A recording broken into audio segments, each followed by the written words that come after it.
All right, last but not least, I want to talk about motion blur. So, even though I don't go into rendering like crazy in this course, I do want to talk about when you do go to render, enabling motion blur can really help sell the effect of not only motion, but just the realisticness of something that you want to look like real life.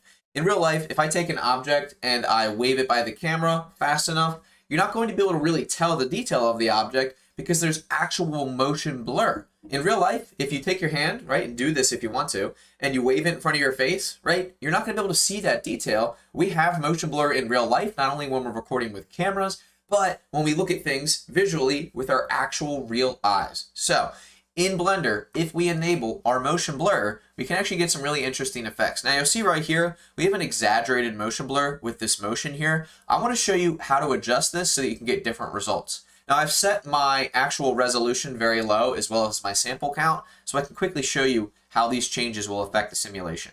Now if we're playing this back right here, and this is from an old example from a final project, it looks pretty smooth, right? And it's actually going relatively slow, but you can see right here we have this motion blur checkbox, and this is under our render properties. So if you go under render properties and you find motion blur, you'll see that there's a lot of different options right here. The main important one is the shutter. Now right now our shutter is set to 2, and I did this, I'll show you the render again, I did this so that you could see the exaggerated motion.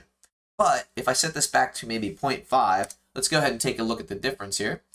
When I render this out, you'll notice that we can see a little bit more detail within these cubes, but yet we still get a little bit of motion blur, okay?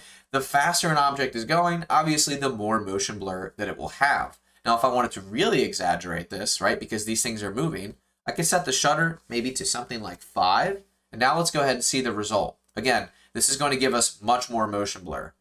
Now look at what we have here. Now, if you're looking for this type of effect, you can do this. You can achieve this. However, I think this is too exaggerated. I like to keep it on 0.5. And if I really think I need more, maybe set it up to 1 or 2. This right here is a very exaggerated motion blur. But if you're going for that effect, by all means, do it and integrate that into your project. I think this looks pretty cool actually, but you're not going to really be able to tell enough detail that there are cubes traveling around these cylinders. So if I were you, I would probably choose a lesser value so that you can still retain that detail while still having that motion blur effect. But motion blur is definitely something I would always enable in your projects. Now let me show you what it would look like without motion blur at all. Let's go ahead and render this image.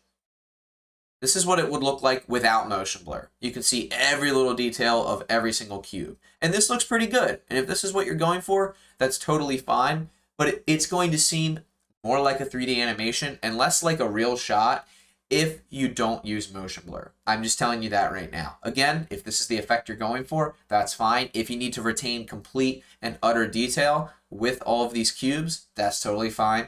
I understand. But I wanted to show you guys that tip because I felt that motion blur was something that I didn't want to overlook. I wanted to make sure that you guys know it was an option, and it definitely relates to physics, especially when we have things flying across the screen in a fast state of motion.